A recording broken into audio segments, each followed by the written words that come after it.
Va ora in onda Zoom, il drive time in mezzo ai fatti con Antonino Danna.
Buonasera Antonino, a te la linea, scusami la voce.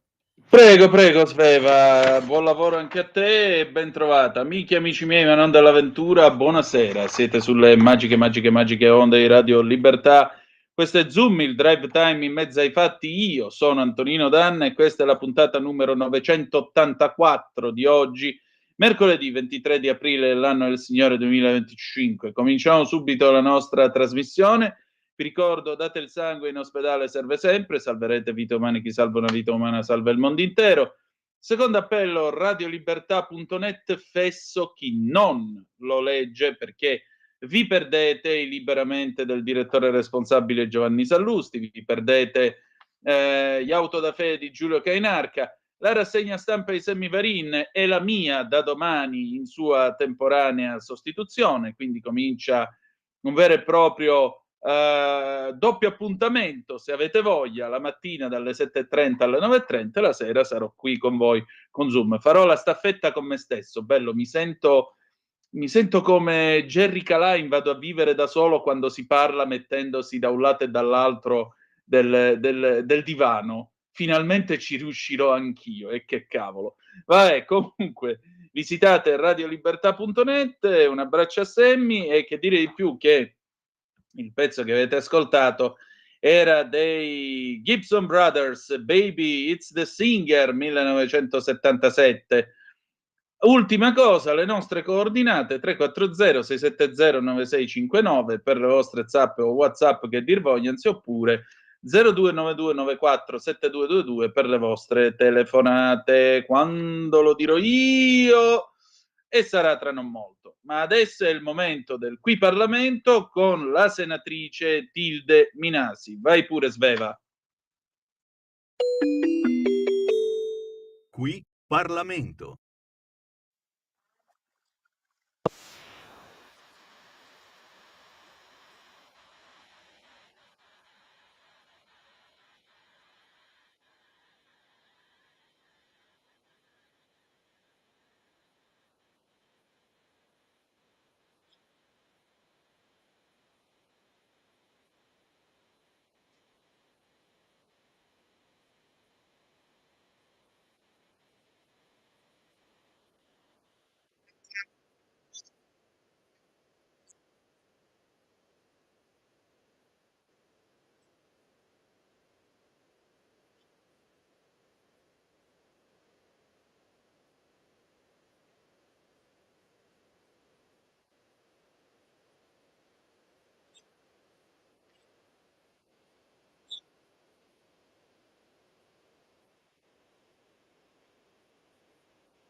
Qui Parlamento.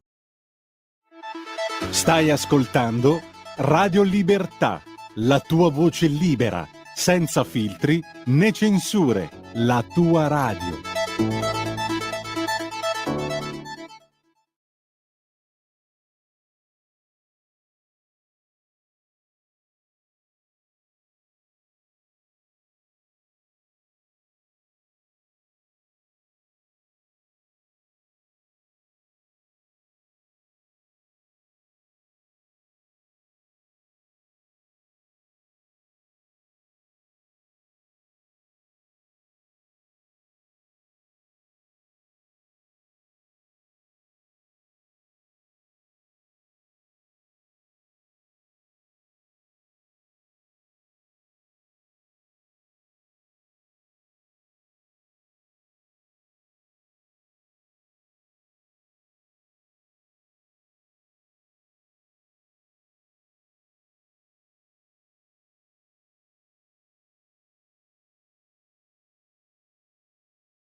L'amica degli animali con Paola D'Amico.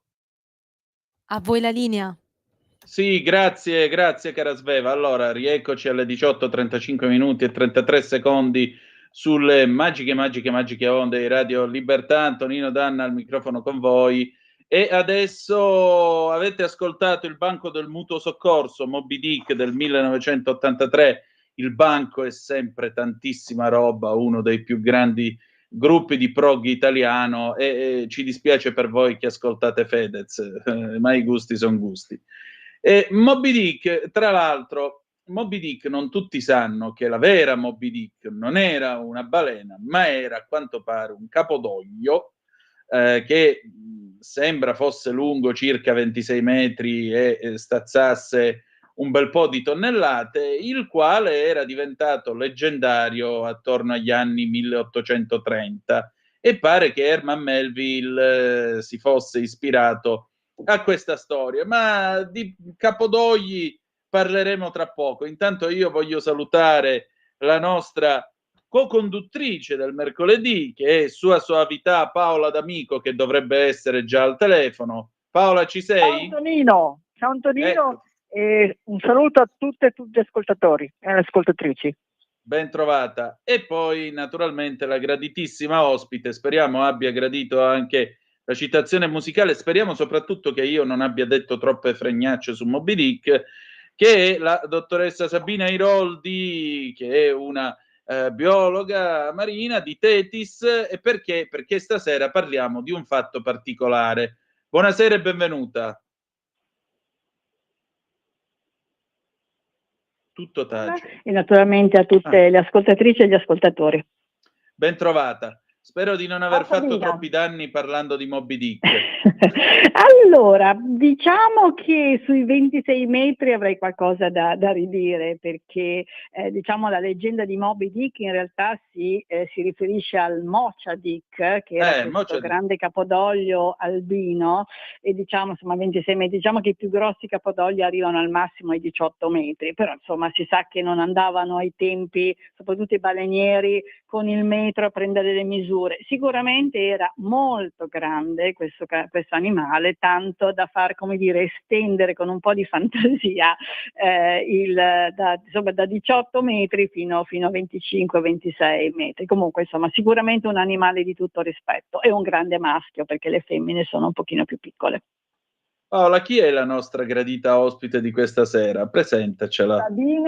Sabina è un gigante nel mondo dell'ecologia, nel mondo della natura, del mondo che noi seguiamo ormai da un po' di anni con Radio Libertà. È un gigante perché lei, che è di origini milanesi, in realtà si è trasferita a vivere a Sanremo per amore degli animali, per amore delle balene, dei capodogli, di tutti i mammiferi marini. Ha studiato a Milano e fa parte, un componente fondamentale di Tetis, che è questa fondazione che si occupa appunto di preservare questa natura che vive sotto il pelo dell'acqua, questi animali, e che ha una base, diciamo, un ufficio anche al Museo di Storia Naturale di Milano, se volete andare a prendere informazioni. Ma perché è importante Tetis? Perché è importante Sabina? Perché sono tra i primi che hanno messo in piedi progetti di citizen science, di cui noi abbiamo parlato spesso con RTL, no? Con anche i nostri amici della stazione Anton Dorn di Napoli, perché hanno coinvolto la gente comune, come possiamo essere io, te, Antonino, che di scienza sanno poco, un pochino, o anche niente, li hanno coinvolti in progetti di osservazione, di raccolta dei dati. Noi abbiamo la fortuna, io e mio marito, di essere stati a bordo della loro barca a vela, e che si muove nella bella stagione. Cominciano adesso queste uscite che finiscono a ottobre, e si va a cercare il mare aperto, a osservare e a trovare questi animali. Adesso però facciamo parlare e spiegare bene a Sabina in cosa consiste questo progetto, perché Sabina, che è anche una scienziata, raccoglie tantissimi dati, ci può confermare se è vero che sto avvistato nel ponente Ligure uno dei primi capitoli della stagione. Se lo conoscevate, perché questi animali hanno una lunga vita, io ne ho anche adottato uno, Nicola, che era stato avvistato dopo tanto tempo che non si vedeva più. E quindi perché troviamo tanti capodogli nel Mar Ligure, anche se molti vanno al mare e non si rendono conto a che pericoli sono esposti, e naturalmente sono anche le balene. Sabina, ti lascio la parola, perché questo è proprio il mese in cui si parla di citizen science, e c'è un'occasione straordinaria per chi ama la natura di partecipare a queste settimane di studio, di analisi, di raccolta dati, e vedere a distanza ravvicinata delfini, balene e capodogli.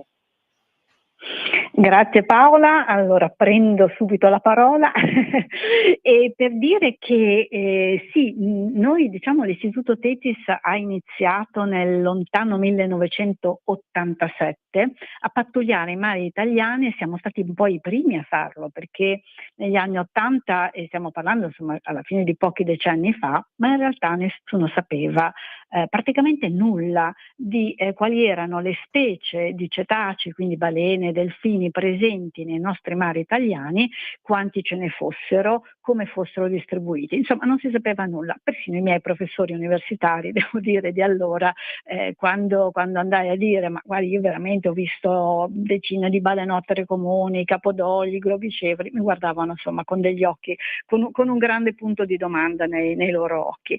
Quindi siamo stati un po' i primi a iniziare. Dopo aver pattugliato i mari italiani, ci siamo resi conto che esisteva una sorta di paradiso di questi animali, e questo paradiso si trovava nel bacino Corso Ligure Provenzale, cioè quell'area di mare che va, diciamo, da Genova a ovest della Sardegna e arriva fino al Golfo del Leone, che effettivamente dove c'era non solo tutti 7 e 8 le diverse specie di cetacei presenti nel Mediterraneo, ma erano anche in elevata concentrazione. Insomma, io dopo aver appunto viaggiato per 2 anni nei mari italiani, aver visto sì, insomma, qualche cetaceo veramente con difficoltà, e io arrivai, adesso non ricordo bene più, ma credo fosse il 27 di luglio, la mattina alle 6 al largo di Sanremo, saremmo stati a un 35-40 miglia da Sanremo, e io mi ricordo che insomma alle prime luci dell'alba sono salita in coffa di turno avvistamento, e a un certo punto mi sono trovata in mezzo a 11 o 12 balenottere comuni. Per balenottere comune intendo il secondo animale più grande al mondo mai esistito, ben più grande dei dinosauri, secondo solo alla balenottera azzurra. E lì insomma scoprimmo che oltre alle balenottere c'erano i globicefali, i capodogli, gli zifi, e insomma 8 diverse specie. E in tutto questo percorso che noi abbiamo iniziato appunto nell'87 partendo da Venezia, insomma dall'Adriatico, per fare questo pattugliamento, per poi focalizzare le nostre ricerche proprio nel Mar Ligure occidentale, quindi con base a Portosole e Sanremo, abbiamo iniziato a farlo facendoci accompagnare da persone che erano appassionate, provenienti veramente da tutto il mondo, non sono solo italiani, vengono dall'America, dal Canada, dall'Austria, alcuni dal Giappone, dall'Australia, e vengono a contribuire in prima persona a quella che è un po' la mission di Thetis, cioè raccogliere i dati scientifici, acquisire conoscenza, nuove conoscenze, per mettere a disposizione di quegli organismi che poi sono, come dire, deputati a formulare le normative, le leggi per la conservazione e la protezione di questi animali. E in questi quasi 40 anni, l'anno prossimo Paola facciamo 40 anni, quindi tu sarai assolutamente, devi venire al nostro compleanno di Thetis, in quasi 40 anni abbiamo portato in mare più di 7.000 persone che hanno poi riportato a casa loro, nel loro ambiente, a scuola, gli insegnanti con i loro bambini, il messaggio dell'importanza della conservazione, l'importanza dei cetacei, l'importanza del mare da cui tutti noi dipendiamo. Allora Sabina, magari ci puoi anche raccontare e spiegare perché questo pezzo di mare, questo triangolo di mare è così ricco, è così importante, è pieno di questi animali, di queste popolazioni, perché poi certo, a bordo di questa durante questa navigazione vengono fatte anche delle lezioni, delle spiegazioni molto dettagliate, scientifiche, anche in inglese, quindi si apprendono anche elementi d'ABC, diciamo, no? Per capire cosa accade in questo mare. Sono mari molto profondi, giusto? Allora sì, la zona del Ponente Ligure, quindi diciamo la parte proprio dal Savonese e soprattutto l'Imperiese, sono le zone dove diciamo la parte che noi chiamiamo piattaforma continentale, cioè quella parte di costa dove la profondità dell'acqua va da 0 a 200 metri, è piccolissima, è brevissima. Appena ci si sposta di pochissime centinaia di metri dalla costa, noi ci troviamo già a centinaia di metri di profondità, e se ci allontaniamo di qualche miglio, insomma di qualche chilometro, veramente nel giro di pochi chilometri ci troviamo già a oltre 1000-1500 metri di profondità. Questa conformazione così particolare, la presenza diciamo nella parte dove il fondale precipita velocemente dai 200 metri fino alle piane abissali dei 2000 metri di profondità, inoltre è interrotta dai canyon sottomarini. I canyon sottomarini sono esattamente come i canyon a terra, diciamo, però sono sott'acqua. Quindi la diciamo conformazione geologica del fondale, oltre a una serie di una relazione abbastanza complessa di venti dominanti, il maestrale che lì picchia giù, veramente noioso per noi che ci viviamo lì, è freddo da febbraio, marzo, aprile, quindi un vento dominante, e un fronte freddo, quindi una particolare corrente anticiclonica, che cosa fa in modo? Fa in modo che in questa area ci siano delle continue correnti di risalita che dal basso verso l'altro portano in superficie delle acque piene di nutrienti, cioè quelle sostanze, nitriti, nitrati, fosfati, che è un po' il concime per il fitoplancton, cioè queste piccolissime alghe unicellulari che noi non vediamo, ma che sono alla base della catena trofica, della rete alimentare del mare, di qualsiasi altro ambiente. Per farla un po' più facile, per farla capire bene, quando noi andiamo a fare un giro nella savana, e che cosa che vogliamo vedere? Noi vogliamo vedere i leoni, i leopardi, no? Cioè i grandi predatori, quelli che stanno al top della catena trofica, no? Nella piramide sono su in cima.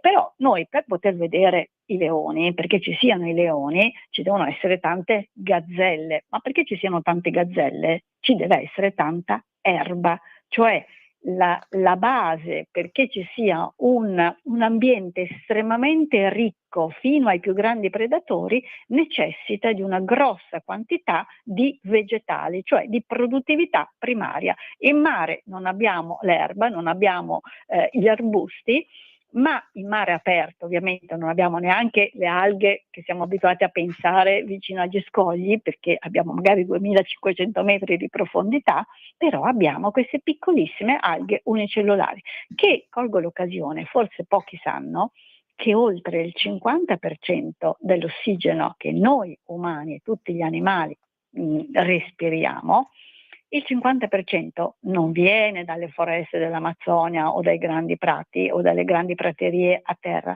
ma viene proprio dagli oceani. Quindi noi respiriamo anche grazie agli oceani. Questo è Straordinario. importantissimo ricordarlo, perché spesso non abbiamo nessun rispetto dei nostri mari. Tra l'altro è un territorio non così vasto, questo dove vivono capodogli e balene. E qual è il rischio più grosso a cui sono esposti questi animali, Sabina? Allora, purtroppo le minacce sono tante. Se vogliamo proprio fare un'estrema sintesi, sono innanzitutto un po' il degrado dell'habitat, perché purtroppo per tanti motivi di inquinamento, diciamo chimico, di sovrasfruttamento della pesca, di una mancata attenzione. Ricordiamo che fino a qualche decina di anni fa il mare era un po' la pattumiera, nel senso che diceva vabbè, ma cioè, è talmente grande, non era di nessuno e quindi ci buttavamo sempre un po' di tutto, dalla plastica a tutto il resto. Quindi il sovrasfruttamento della pesca, il depauperamento delle risorse ittiche, l'inquinamento acustico. I cetacei vivono di suoni, ecolocalizzano come fanno i pipistrelli. Perché? Perché loro vivono in un ambiente in cui la vista serve relativamente a poco, a 30 metri di distanza ci si vede poco in Mediterraneo, e soprattutto se cacci i calamari a 600 metri di profondità di sicuro non vedi nulla, c'è il buio pesto. Sono considerati quasi anosmatici, cioè non hanno il senso dell'odorato, ce l'hanno veramente pochissimo. Quindi l'unica cosa che gli permette in realtà di orientarsi, di vivere, di spostarsi e soprattutto di cacciare e di comunicare, di riconoscersi tra di loro, sono proprio la produzione dei suoni e l'udito. L'inquinamento acustico procurato da un intensissimo traffico marittimo che ormai, che anzi di anno in anno tende ad aumentare, è come se, oltre a essere proprio a volte un disturbo, è come se mascherasse il suono. È come se io adesso che sto parlando con voi e grazie a voi sto parlando a tanti ascoltatori, è come se in questo momento io cercassi di parlare ma ci fossero intorno a me 40 persone che stessero parlando. Io dovrei alzare la voce, alzo, ma voi non sareste in grado di sentirmi bene o sentirmi per nulla, perché la mia voce sarebbe coperta da questo suono. Ed è esattamente quello che succede con il traffico marittimo per l'inquinamento acustico. Pensate che in teoria, se non esistesse l'inquinamento acustico, una balenottera comune che è fuori dal Massachusetts, a Cape Cod, che sta mangiando, potrebbe dialogare e chiacchierare con una balenottera magari sulla costa norvegese. E questo probabilmente qualche decina di anni fa accadeva Oggi non possono più perché questi suoni che nel caso delle balene a bassissima frequenza sono in grado di propagarsi per centinaia di chilometri, con il traffico marittimo non sono più in grado di farlo. Perché? Cioè, perché sono mascherati. E poi purtroppo, soprattutto per i grandi cetacei, abbiamo il grosso problema delle collisioni con le grandi imbarcazioni, Drammatico. quindi cargo, traghetti, navi da crociera, che purtroppo vanno in mare a velocità superiori ai 10 nodi, 15, 20, anche 25 nodi, e purtroppo spesso collidono proprio si scontrano con i grandi cetacei, procurando loro molte volte la morte o nel migliore dei casi ferite da cui qualcuno sopravvive. Pensate che noi che, come dicevi prima Paola, noi fotoidentifichiamo questi animali, quindi li conosciamo, abbiamo le carte di identità di centinaia e centinaia e centinaia di individui delle diverse specie, e per la balenottera comune, ad esempio, almeno dal 10 al 20% di questi animali portano sulla loro pelle, sul loro corpo, i segni di uno scontro con una nave o i segni delle lame delle eliche, e nel caso del capodoglio la percentuale è un po' inferiore, ma anche per i capodogli è come dire, è una di quelle diciamo pericoli, minacce più importanti. E stiamo parlando di balenottere comune, capodoglio, globicefalo, cioè delle 8 specie presenti in Mediterraneo e nel santuario. 5 delle 8 popolazioni sono considerate a rischio di estinzione. Vuol dire che se continueremo a non fare nulla per in qualche modo mitigare le pressioni antropiche, le pressioni, cioè il disturbo, i pericoli a cui noi umani li sottoponiamo, è probabile che tenderanno, insomma, scompariranno. Quindi ecco perché è importante studiarli, è importante fornire conoscenza, scienza, diciamo, a chi poi deve occuparsi effettivamente della conservazione, ed ecco perché è importante portare con noi in mare delle persone, perché poi l'opinione pubblica, la sensibilità delle persone è fondamentale per la conservazione degli ambienti, perché alla fine il mare, i cetacei non sono miei, non sono dei ricercatori, non sono dei politici, sono di tutta l'umanità, sono di tutte le persone, e quindi i primi che devono, come dire, sentire l'importanza e l'urgenza di fare qualcosa per loro, qualcosa anche che nel nostro comportamento possa in qualche modo riflettersi sulla loro conservazione, è fondamentale. E di queste 7.000 persone che sono venuti con noi, si alzano la mattina, fanno il turno avvistamento, poi scendono sotto, raccolgono i tempi respiratori, è qualcosa che ti lascia dentro un messaggio forte, e poi loro fanno i nostri ambasciatori, fanno gli ambassadors nel mondo dei cetacei, della meraviglia rappresentata da questi straordinari animali. Antonino, come dire, è un'esperienza indimenticabile, assolutamente, che ti resta scolpita sulla pelle. Vuoi farti qualche domanda a Selina?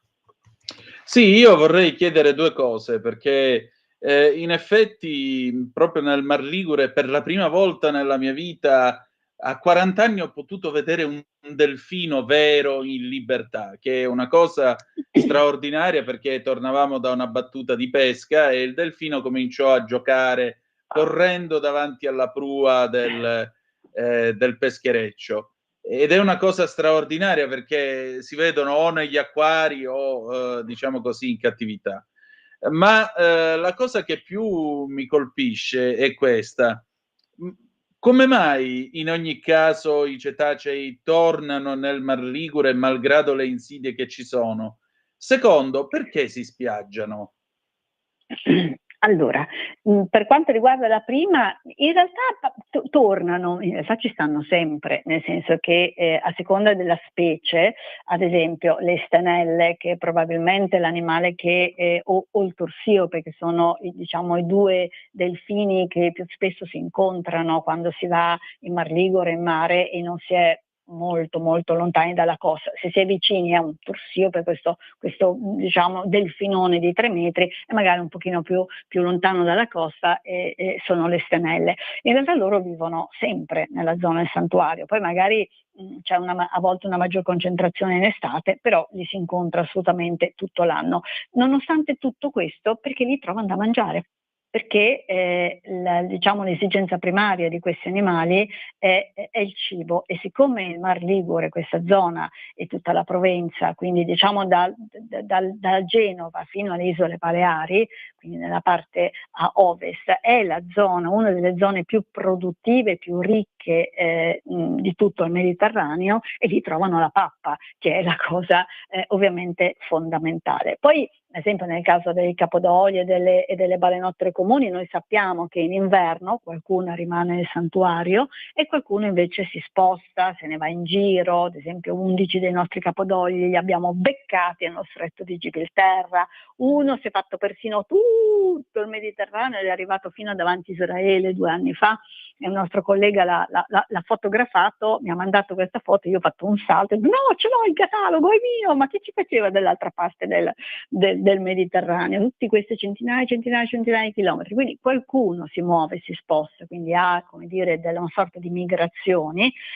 mentre altri rimangono, sono più, definiamoli residenti, rimangono diciamo all'interno del santuario, soprattutto perché è un sito alimentare importantissimo per tutte queste popolazioni. Lì loro mettono pancia e quindi trovano il modo, come dire, di trovare cibo che non troverebbero in altre aree del Mediterraneo, nonostante sia una zona estremamente trafficata, elevato traffico marittimo, disturbo, eccetera, eccetera. Perché spiaggiano? Allora, ci sono 2 tipi sostanzialmente di spiaggiamenti che si distinguono. C'è lo spiaggiamento del singolo animale, è quello perché anche loro invecchiano, perché anche loro muoiono, perché qualsiasi animale, ovviamente come noi umani, possiamo prendere una malattia e quindi morire. Hanno 2 opzioni quando muoiono: o se sono lontani dalla costa, in genere sprofondano e quindi vanno sul fondo, dopo qualche giorno per processi di fermentazione alcuni di questi animali salgono in superficie, e se sono vicini alla costa e le correnti portano, come si dice, a terra, allora può capitare che le correnti portino e spingano le carcasse diciamo sulla spiaggia, o gli animali vivi ma malati, che quindi non nuotano, non contrastano diciamo la corrente, si lasciano trasportare come se fossero una cassetta di polistirolo, e alla fine o morti o ancora purtroppo agonizzanti viventi arrivano alla spiaggia. Quindi sono semplicemente animali malati che muoiono per cause diverse, ma uno insieme all'animale. Diverso è lo spiaggiamento in massa. Lo spiaggiamento di cui spesso sentiamo è legato, spiaggiamento in massa, a determinate zone, spesso che magari la Nuova Zelanda, ci sono delle zone particolari e parliamo soprattutto di una specie, 2, ma soprattutto una, che è il globicefalo. Sono questi delfinoni neri lunghi 5-6 metri, estremamente sociali, è forse proprio una delle specie che ha un senso di coesione sociale fortissima. Che cosa vuol dire coesione sociale? Vuol dire che ci sono questi gruppi di individui, e spesso imparentati fra di loro, quindi famiglie che hanno fra di loro dei legami di parentela, che vivono insieme e che a volte formano dei grandi gruppi, quindi magari non so, un gruppo di una famiglia di 12, 15, 20 animali che si unisce a altri, fanno magari 100, 120 animali.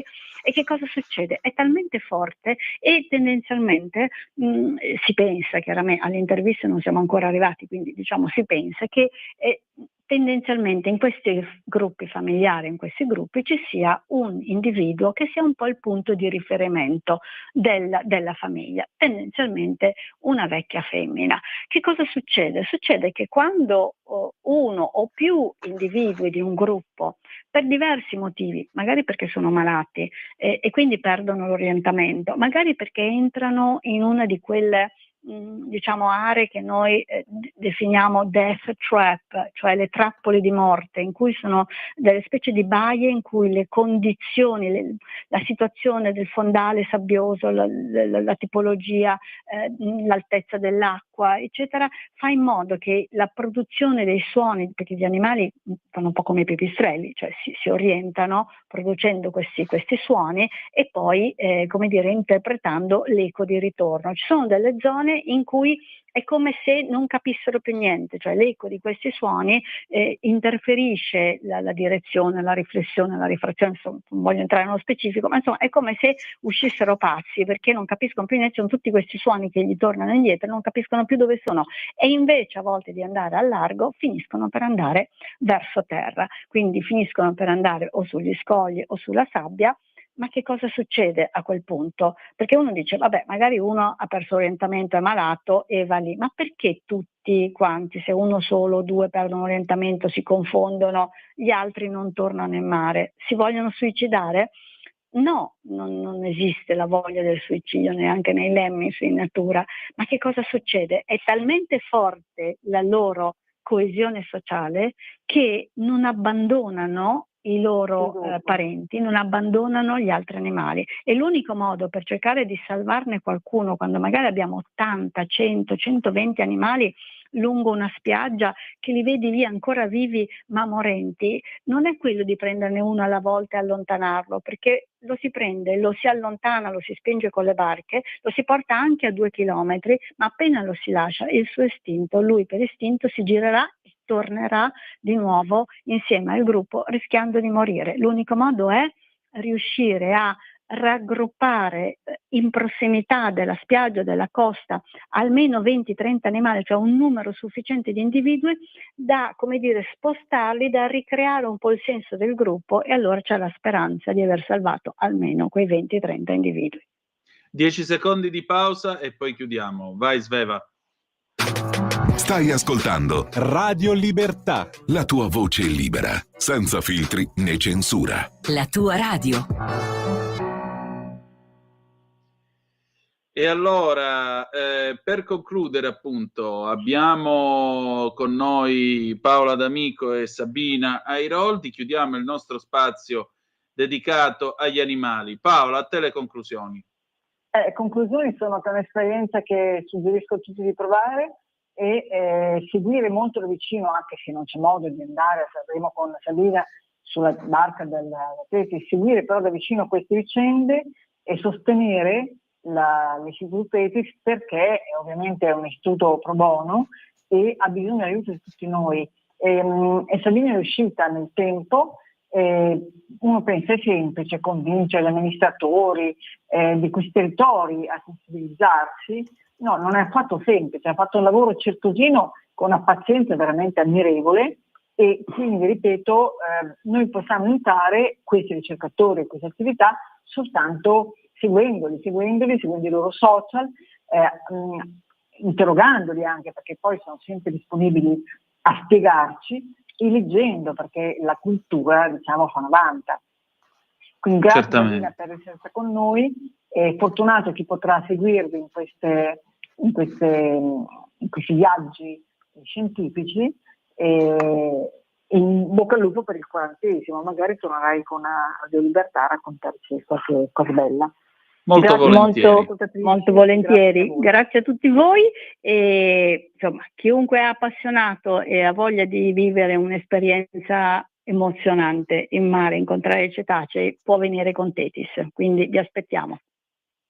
Molto bene, grazie a entrambe e insomma ci ritroviamo Paola tra 7 giorni, va bene? A presto! Grazie.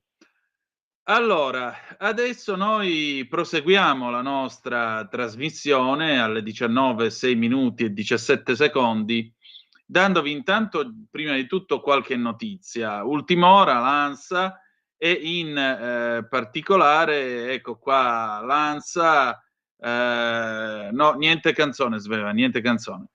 Diamo un'occhiata all'ANSA, appunto, l'omaggio di Giorgia Meloni a Papa Francesco, in 100.000 in fila a San Pietro per l'ultimo saluto, alta affluenza dei fedeli, l'apertura della Basilica potrebbe proseguire anche dopo mezzanotte, venerdì alle 20 la chiusura della bara. Oltre 2000 agenti mobilitati per le esequie, i funerali sabato alle 10, saranno presenti tanti leader del mondo. Putin invierà la ministra della cultura. L'ANSA pubblica poi un'analisi, pressione USA sul conclave, Trump vuole un papa non distante, Trump può volere quello che vuole, ma i cardinali votano in autonomia. Il Parlamento poi commemora il Papa, Meloni ha rotto gli schemi, Schlein e Conte ipocrita chi ignorava i suoi moniti. Il Wall Street Journal, gli USA valutano un taglio dei dazi alla Cina, Trump avremo un accordo equo.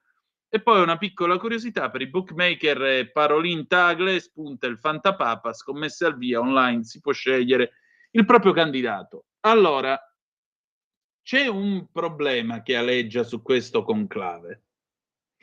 Il problema è il cardinale Angelo Becciu, che si è beccato in primo grado 5 anni e 6 mesi per peculato. Per quella storia, lo sapete, del palazzo londinese, fondi, soldi, insomma, discorsi un po' vari. E che è il primo porporato processato e condannato in Vaticano della storia. Può o no partecipare al conclave? E questo è un problema, perché chiaramente poi c'è anche quello che dice: ah, non l'hanno fatto votare il conclave, quindi non è valido, eccetera, eccetera, eccetera. Bene, siccome in questa trasmissione lo chiediamo a qualcuno che lo sa, io oggi pomeriggio ho avuto il piacere di parlare con la professoressa Maria D'Arienzo. La professoressa Maria D'Arienzo insegna diritto canonico presso l'Università di Napoli ed è presidente dell'ADEC. Che cos'è l'ADEC? È l'Associazione dei Docenti Universitari della disciplina giuridica del fenomeno religioso. Quindi dentro ci sono professori di diritto canonico, professori di diritto ecclesiastico e così via. E allora, oggi pomeriggio io ho parlato con lei e le ho chiesto sostanzialmente due cose. Primo, Becciu può entrare in conclave? Può andare a votare? È stato scardinalato oppure no dal Papa? E vi garantisco che troverete non pochi colpi di scena in questa intervista. Seconda domanda, e questi 2/3 voluti da Ratzinger, questa regola fissa, saranno in grado di darci un Papa in tempi, diciamo così, accettabili o il conclave rischia di essere appeso? Allora a questo punto, cara Sveva, io direi di cedere la parola alla professoressa Maria D'Arienzo. Vai pure. Io ho il piacere di parlare con la professoressa Maria D'Arienzo, che insegna diritto canonico presso l'Università di Napoli e che è anche presidente dell'ADEC, l'Associazione dei Docenti Universitari della Disciplina Giuridica del Fenomeno Religioso. Potete visitare tra l'altro la pagina dell'associazione su www.associazioneadec.it. Professoressa, intanto grazie del suo tempo e della sua cortesia. Senta, buonasera. Buonasera, grazie a voi. Ben trovata e grazie ancora. Senta, in queste ore tiene banco una polemica sulla presenza del Cardinal Becciu, che in quanto tale, o meglio, per ora lo chiamiamo cardinale, tra poco ci dirà lei se è ancora cardinale, il quale reclama appunto il diritto a entrare in conclave perché dice: va bene, nel 2020 io ero sotto processo, poi è stato condannato in primo grado per peculato, 5 anni e 6 mesi, ma dice sì, va bene, il Papa, io ho offerto e il Papa ha accettato la rinuncia ai miei diritti collegati al cardinalato, per cui in realtà sono ancora cardinale, non mi hanno, scusi il termine, scardinalato e di conseguenza posso partecipare alle congregazioni generali e in più posso anche entrare in conclave. Questa cosa è possibile oppure no, secondo lei? Dunque, innanzitutto il cardinale Beccio è ancora cardinale, ovviamente, perché come abbiamo appunto appurato in tutti questi anni, ha rinunciato, c'era stata appunto la richiesta appunto di rinuncia a quelle che erano le prerogative legate al cardinalato, ma non diciamo al titolo. E difatti subito dopo appunto la morte del pontefice Papa Francesco, il cardinale Beccio, che poi tra l'altro era stato convocato anche nell'ultimo concistoro presieduto da Papa Francesco il 7 dicembre 2024, si è recato immediatamente a Roma rivendicando, come appunto ha anche sostenuto in alcune dichiarazioni rilasciate qualche giorno fa, il proprio diritto di voto per l'elezione del nuovo pontefice, ed evidenziando quindi che anche l'elenco pubblicato sul sito del Vaticano non avesse alcun valore giuridico. E, d'altro canto ha anche regolarmente partecipato alla prima congregazione generale dei cardinali Sì. e infatti, come stabilito al punto 7 della Costituzione Apostolica Universi Dominici Gregis, nelle congregazioni generali devono partecipare tutti i cardinali non legittimamente impediti, non appena sono informati della vacanza della sede apostolica. Ecco, Quindi, sì. diciamo, sì. Prego, prego. Prego, mi dica. No, no, E stava quindi dicendo.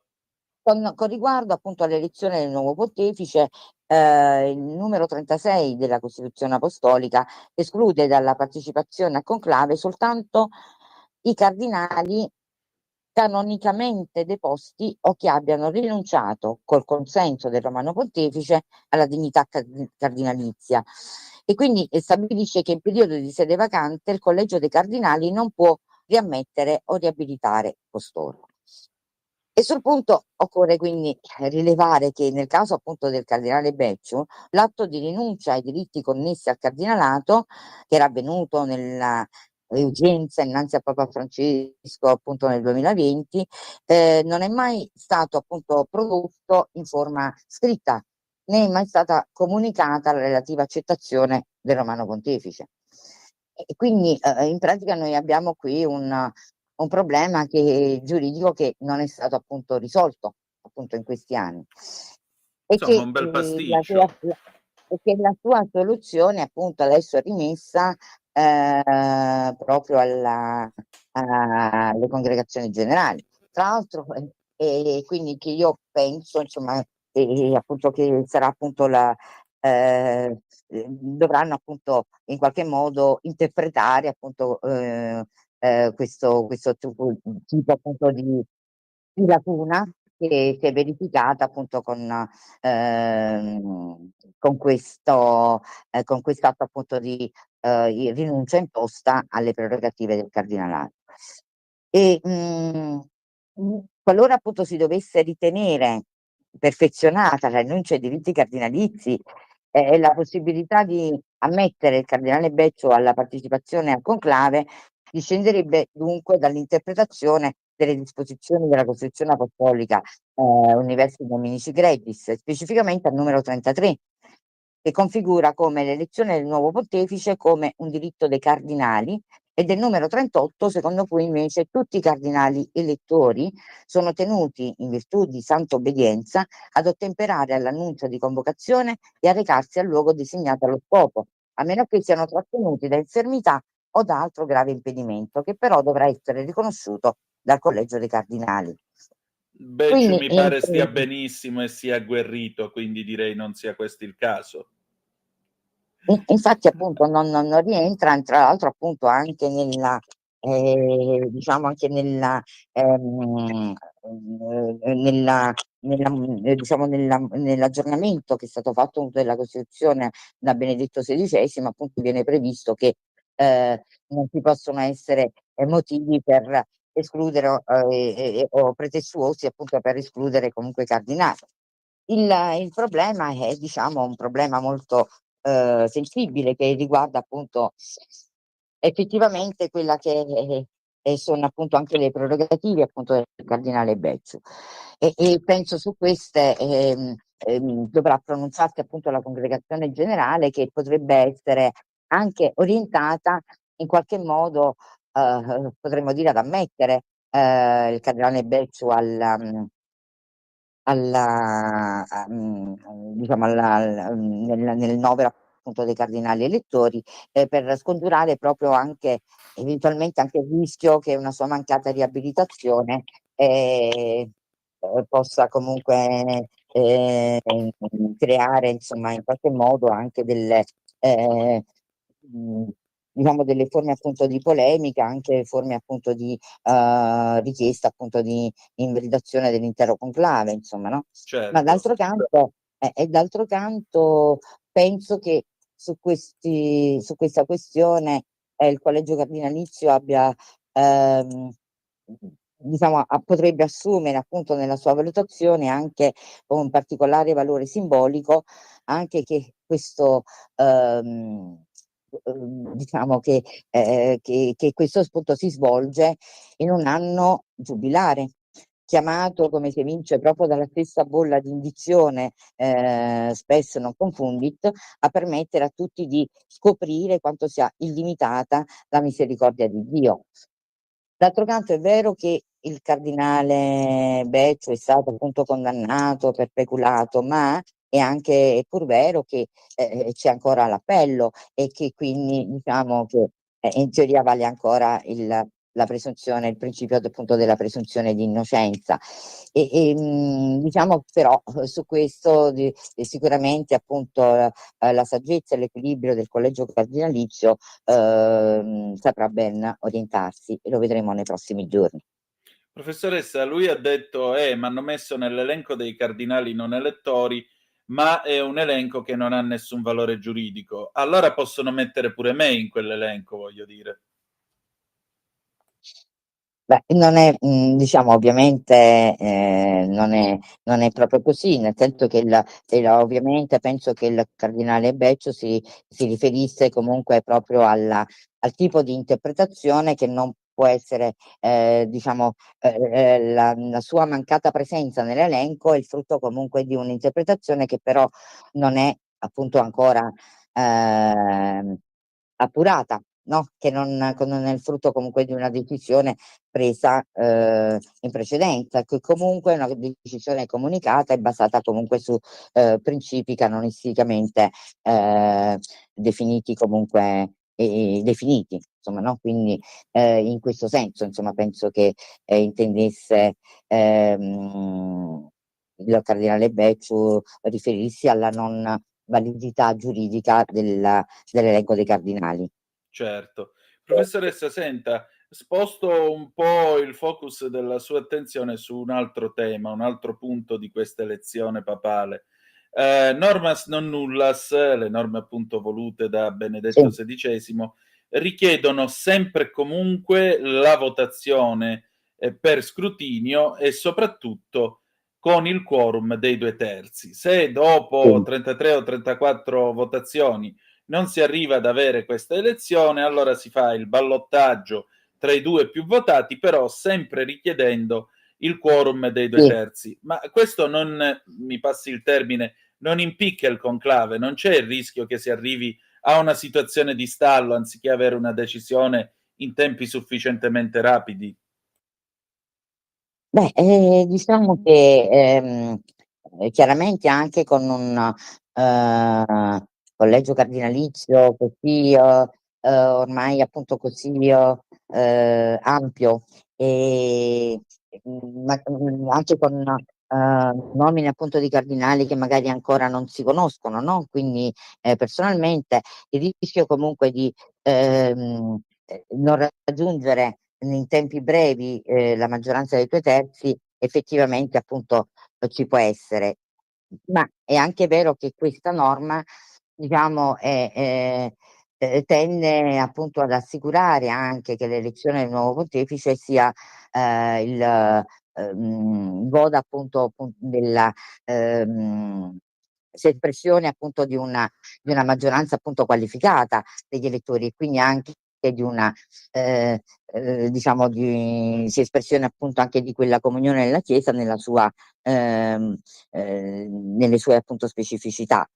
Quindi, c'era stato appunto anche diciamo un progetto di revisione, appunto una norma che prevedeva comunque un'elezione a maggioranza semplice. Allo stato ovviamente quello che fa fede, e la normativa appunto vigente, che non può essere comunque cambiata. E sicuramente appunto probabilmente appunto se anche le congregazioni generali favoriranno sicuramente una maggiore convergenza nella scelta appunto del nuovo successore di Pietro. Professoressa, per concludere, ringraziandola del suo tempo e della sua disponibilità, secondo lei qual è la prima riforma, o meglio, la macchina del conclave così com'è, va bene o ci vorrebbe magari una messa a punto su qualcosa? Visto che tra l'altro dal tempo di Paolo VI non è altro che un continuo cantiere, tra l'altro, le norme che sovrintendono all'elezione del nuovo Papa.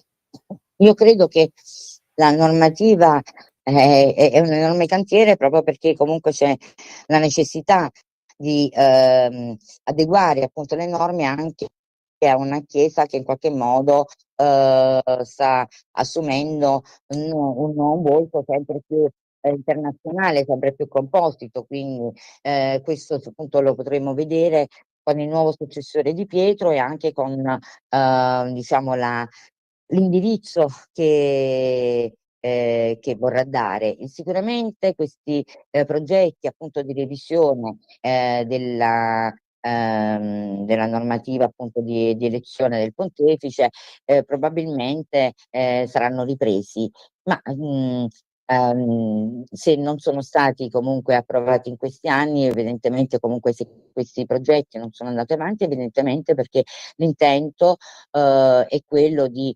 avere l'elezione di un successore di Pietro che sia espressione di una maggioranza una maggioranza appunto qualificata e quindi di quella che è appunto la volontà della Chiesa nel mondo. Molto bene, grazie. Grazie a lei, grazie a lei. A te la linea, Antonino. Grazie Sveva. E allora io ringrazio la professoressa D'Arienzo, che vi ricordo insegna diritto canonico presso l'Università di Napoli e presiede l'ADEC, l'Associazione dei Docenti Universitari della Disciplina Giuridica del Fenomeno Religioso. Ma mi sembra abbastanza chiaro quindi che nulla osti alla possibilità di avere il cardinale Becciu 136esimo elettore, perché al momento l'elenco ufficiale ne porta 135. Con lui dunque sarebbero 136 e quindi anziché quota 91 la quota sarebbe 92 per poter arrivare a parlare di elezione e quindi superare il famoso blocco dei 2/3, il famoso quorum che è stato richiesto da Ratzinger nel 2013, poco prima appunto di lasciare il soglio di Pietro, come si suol dire, le 19, 24 minuti e 50 secondi. Il telefono è aperto allo 029294 7222 se avete voglia di dire la vostra, oppure 340 670 9659 se volete intervenire con le vostre zappe o WhatsApp, che dir vogliansi. Da questo momento il telefono sarà aperto per i prossimi 20 minuti, quindi fino alla fine della trasmissione di quest'oggi. Poco da aggiungere, insomma, anche perché, vedete, parlando con la professoressa D'Arienzo, io ho fatto questo pensiero e in effetti siamo sempre lì. Francesco non era uno che amava tanto le categorie e i formalismi, diciamo i meccanismi, non tanti formalismi, i meccanismi del diritto canonico. Perché? Perché l'uomo era incline a prendere decisioni, ad andare avanti, indietro, a fare quello che voleva sostanzialmente. Del resto, se sei il Papa, puoi permetterti questo ed altro. E in effetti non c'è mai stato un documento scritto nel quale il Papa ha disposto di, tra virgolette, scardinalare Becciu, per cui mancando un documento in materia, poi tra l'altro questo Papa che era andato a trovarlo, lo aveva chiamato in concistoro, eccetera, eccetera, eccetera, insomma, nei fatti non lo aveva scardinalato, nei fatti lo aveva fatto partecipare a tutte le attività che fanno generalmente i cardinali in quel di Roma. Per cui l'uomo può serenamente entrare alla Cappella Sistina e potrà serenamente votare. Essere eletto, francamente, mi sembra un po' difficile, però chi lo sa, potrebbe anche essere il caso e potrebbe succedere, perché comunque stiamo parlando di un'elezione che viene guidata in modo misterioso dalla grazia e dallo Spirito Santo soprattutto, ma come ha insegnato il Concilio Vaticano II, la grazia agisce per vie misteriose, e così agisce anche lo Spirito Santo e Dio stesso, per cui potrebbe anche succedere. I bookmaker in questo caso andrebbero in fallimento perché dovrebbero pagare delle cifre probabilmente assurde, mentre invece potete investirvi i vostri soldi, insomma, qualche soldino, non state a puntare io ci investirei in euro, giusto al più 1-2 euro su Parolin vincente, anche perché Parolin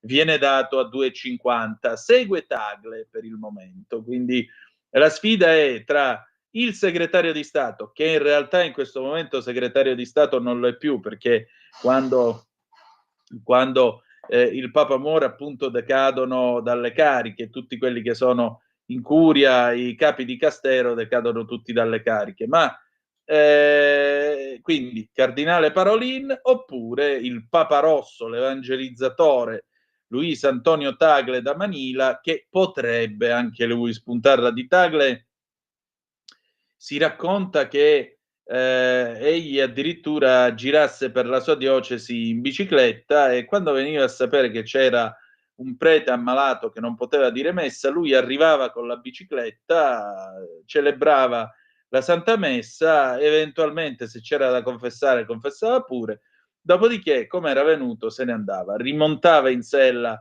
alla sua cavalcatura e pedalando, Luis Antonio se ne tornava al Palazzo Vescovile. Insomma, avremmo un Papa ciclista in questo caso, che può anche suonare abbastanza bene, dai, via.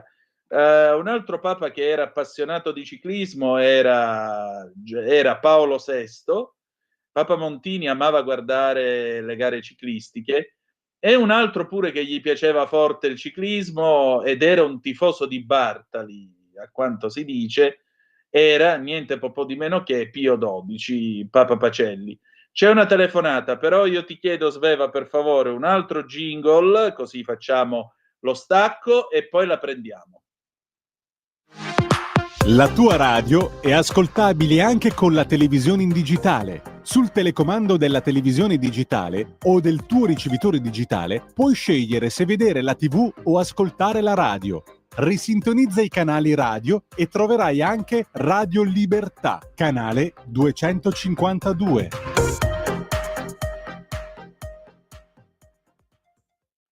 Le 19, 29 minuti e 46 secondi sulle magiche onde di Radio Libertà. Antonino Danna al microfono con voi per Zoom, il drive time in mezzo ai fatti. Abbiamo una telefonata, pronto? Chi è là? Buonasera, sono Buonasera. Paolo da Gorizia. Ehi Paolo, ciao, come va? Tutto bene, dai, oggi è uscito il sole qua da queste parti, quindi siamo felici. Hai visto che poi con Anna Maria De Luca ti abbiamo risposto sulla domanda lì del concorso? Non ho avuto occasione di guardarla perché ero in Olanda. Quindi... fratello, allora vattela a recuperare su Facebook, la puntata di giovedì scorso, ok? Lo farò sicuramente, ti ringrazio. Tra l'altro avevo un aggiornamento, volevo magari lo manderò se mi permetti via Facebook, via WhatsApp, un link per quello che riguarda le novità sull'andamento dello stesso concorso in Friuli Venezia Giulia. Quindi manderò, c'è un articolo, quindi ve lo leggete e poi eventualmente ne approfondite voi. Invece volevo, a proposito del Santo Padre, ecco, visto che il tema mi sembra che sia il tema di stasera, no? Sì. Ecco,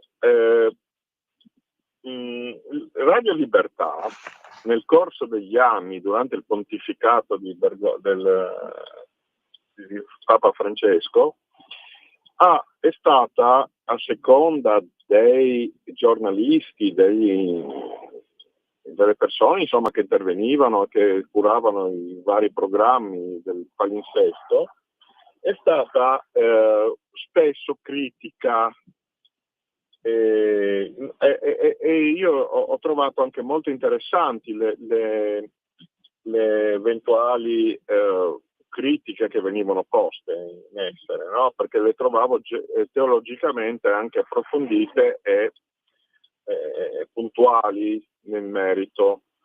Nel contempo volevo dire che nonostante tutte le critiche che si sono state fatte, adesso che poverino è andato in paradiso, probabilmente molti degli errori che lui eventualmente ha fatto, ho l'impressione che siano avvenuti in buona fede, cioè lui probabilmente teologicamente non era così formato, però non vedo dei secondi fini come potevano apparentemente apparire anni fa, no?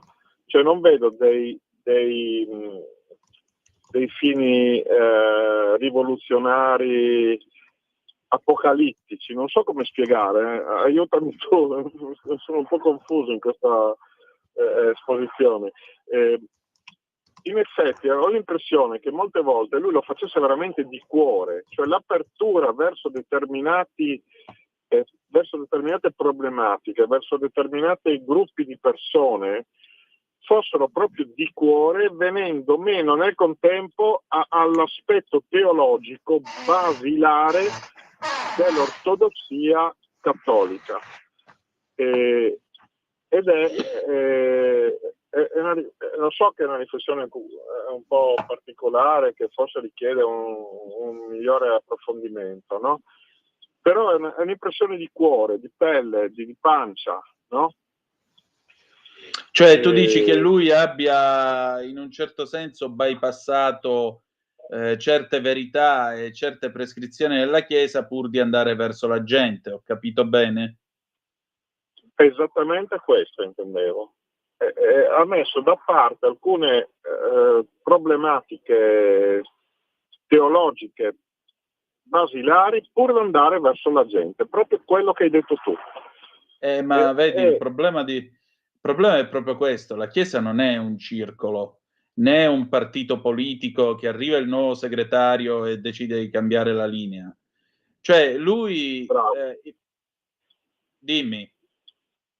No, bravo, è proprio questo. Io ho sempre pensato questo, anche quando sento parlare i vari Bonelli, ma non Bonelli, poverino, lasciamolo in pace, pover'uomo.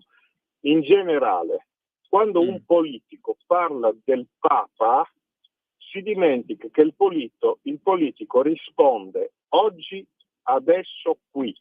Il Papa risponde non qui, perché parla per tutto il mondo, Bravo. e non adesso, perché parla per tutte le epoche, nel passato e nel futuro.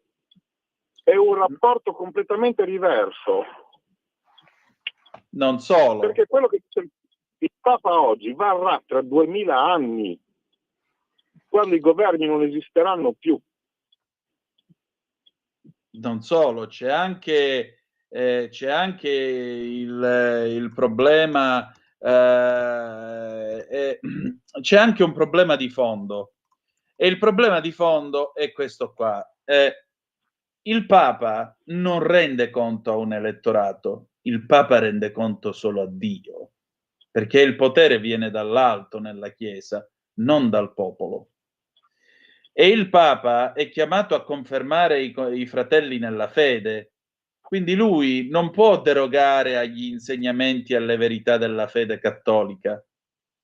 E questo è il punto. Esatto. Non può, vedi, ti faccio un esempio stupido.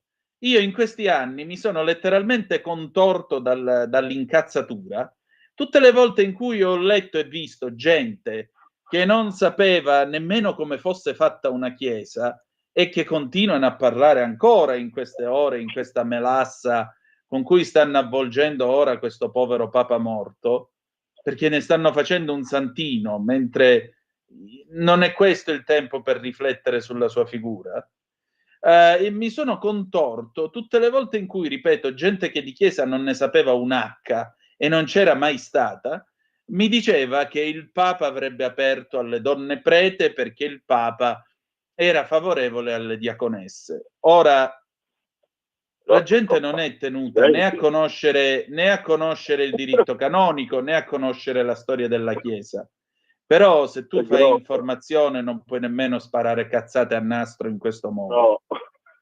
No. Perché semplicemente già nel 1994 Karol Wojtyła aveva detto appartenere al deposito della fede, cioè appartenere a tutta la serie di atti e insegnamenti di Cristo che risultano dalle Sacre Scritture e che quindi lui non poteva cambiare. Risultava dal deposito della fede che la Chiesa non ha mai avuto, non ha e non avrà mai il potere di consacrare prete alle donne. Punto. Allora, capisco che per qualcuno è una scomoda realtà, ma se volete essere la Chiesa cattolica e nella Chiesa cattolica dovete accettarla. Molto semplicemente. La Chiesa non può consacrare le donne, non le può fare prete. Allora poi, sai, hanno fatto tutta quella manfrina sulla questione delle diaconesse, lo dicevo ieri pure in trasmissione. Le diaconesse erano delle vedove o delle single, si direbbe oggi, passata una certa età, il cui compito era semplicemente rivestire le donne dopo che si facevano il battesimo, perché per fare il battesimo si faceva con una vestina addosso per immersione. Se voi andate al Duomo di Milano, giù, ci sono i resti del battistero dove è stato battezzato Sant'Agostino, ed è una piscina che era riempita di acqua santa nell'anno 387 d.C. Per cui, per una certa pruderie, vogliamo dire anche così, è chiaro che una donna che scende dentro una piscina con una sola veste indosso di colore bianco ed esce, beh, potete immaginare, è chiaro che la vedi completamente nuda di fatto. E allora, per evitare inconvenienti, c'erano le diaconesse che immediatamente le avvolgevano, le asciugavano, le donne poi andavano in un'altra sala dove si cambiavano, si asciugavano e si rivestivano. Allora, questo era il loro ruolo. E l'altro ruolo era di assistere i bisognosi e i poveri, ma non avevano la consacrazione, non avevano il sacramento dell'ordine. Però gente che, ti ripeto, di come sia fatta una chiesa non ne sapeva niente, apertura del Papa alle donne, non c'è mai stata questa apertura. Però diciamo ha dato dei ruoli importanti in Vaticano. Questo sì, ma un conto è dire va bene, ci vogliono delle donne in posizione apicale di comando, mi può anche andare bene, però vedi, c'è anche un'altra domanda di fondo. Sono state distrutte le congregazioni con questa riforma che è stata fatta del Vaticano, della Santa Sede, chiedo scusa. È stata fatta sta riforma, non ci sono più le congregazioni, ma ci sono i dicasteri. E però il punto è questo: prima per entrare in conclave ci entravano i cardinali e a capo dei dicasteri a capo delle congregazioni c'erano i cardinali. Ora che facciamo? Facciamo entrare anche le titolari donne dei dicasteri a votare il Papa? E poi che facciamo? Ne facciamo eleggere una Papa? Cioè, capisci? Queste sono stati dei vorrei ma non posso di questo Papa. È stato un pontificato di vorrei ma non posso. Chi sono io per giudicare? Poi però diceva che nella Chiesa c'era troppa frociaggine. Allora però ha dato un chiarimento. Dicevo insomma, che mi è sembrato limitato dal punto di vista proprio dell'ortodossia, ma in buona fede però, ecco, non li voglio accusare. Sì, lui ha cercato di andare verso il mondo, ma il punto è che la Chiesa non è qui per prendere gli applausi del mondo, anche perché non è che tutta questa gente che ora tu leggi su Facebook, il mio Papa, caro Papa, e postano le foto, io e il Papa qua, io e il Papa là, io quella volta che il Papa mi ha attraversato la strada, io professione mitomane, capisci? tutta sta gente qua non è che se convertite la trovi la domenica a messa che prega devotamente, anzi. E quindi Numero siamo uno sempre lì. Gli Casarini della piaceva il lista, no? Va cantante, bene. Baby It's the Singer, come Ecco. appunto abbiamo fatto all'inizio. Gli Bravo, piaceva il cantante, ma solista non del la coro. canzone. Va bene, dai. Questo è il guaio, amico mio. Questo è il guaio. E questa è stata Sì. la grande confusione. E infatti io sono d'accordo, per esempio, scusa se andiamo avanti con sta chiacchierata, però ti ringrazio per lo spunto. Cioè, io sono No, voglio d'accordo con quello che si è disturbare. detto a porta l'altra sera. Allora, se adesso il successore di Bergoglio piglia e dice io voglio tornare nell'appartamento papale, che dobbiamo fare? Dovremo assistere alle sceneggiate di questi che si stracceranno le vesti e diranno avete visto una chiusura al mondo, il Papa che torna nell'appartamento papale e quindi si rinchiude a se stesso, diventa inaccessibile. La Chiesa non era di Francesco, come non lo era di Ratzinger, non lo era di Wojtyła, non lo era di Luciani, non lo era di Montini, di Roncalli, di Pacelli e di tutti gli altri 266 che si sono avvicendati sul trono di Pietro. La Chiesa è di Cristo, punto. Posso chiosare questa cosa con un aneddoto? Io a scuola molto spesso dico una cosa: c'è differenza tra ruolo e persona. Esatto. Io ho un ruolo, posso essere il Presidente della Repubblica, il ruolo è transitorio, può essere fino alla morte, può essere la fine del mio mandato, ma la mia dignità, la dignità del ruolo che io assumo, non è perché io sono meglio di te, ma perché il mio ruolo ha delle responsabilità così grandi, io devo dare dignità al mio ruolo. Non c'entra che io sono più figo o più bello o più brutto. Questa è la mia persona, ma la mia persona non è il mio ruolo. Se io sono il Papa, io devo dare dignità non a me persona, ma a me ruolo, finché io sarò in carica. Esatto. Sono due cose diverse, secondo me. E molte persone confondono le due cose. Tu ti dai delle arie, sei il Papa, vai a dormire là. No, non è perché io vado a dormire là, ma perché il Papa va a dormire là. Esatto.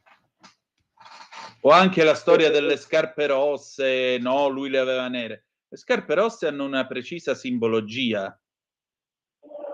Appunto, perché quello è il tuo ruolo. Non le vuoi portare, padrone di farlo, ma se quello dopo di te le vuole portare, hai il diritto di portarle. Al diritto, dà dignità al ruolo, perché il ruolo in quel momento rappresenta la dignità non solo sua, ma di tutte le persone che credono in quel ruolo, in quell'impegno, in quella responsabilità. Esatto, esattamente. Esattamente. Io sto monopolizzando la serata, quindi vi lascio perché sennò non chiamo più nessuno. Scusate il disturbo. No, Buona tranquillo serata. Paolo, tanto non chiama più nessuno perché abbiamo finito per questa sera. Io vi Ah, ringrazio. mi dispiace. Buonasera. No, vai allora. tranquillo, invece è stata una bella chiacchierata, bravo. Allora, noi ci diamo appuntamento domani con la rassegna stampa alle 7:30 e poi tornerò alle 18:05 trattabili, sempre con Zoom, puntata numero 985 di questo giovedì 24 di aprile. Grazie per essere stati con noi, ci salutiamo con Lucio Battisti, Prendila così del 1978 e ricordate che malgrado tutto, the best is yet to come, il meglio deve ancora venire. Vi ha parlato Antonino Danna, buonasera.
Avete ascoltato Zoom, il drive time in mezzo ai fatti.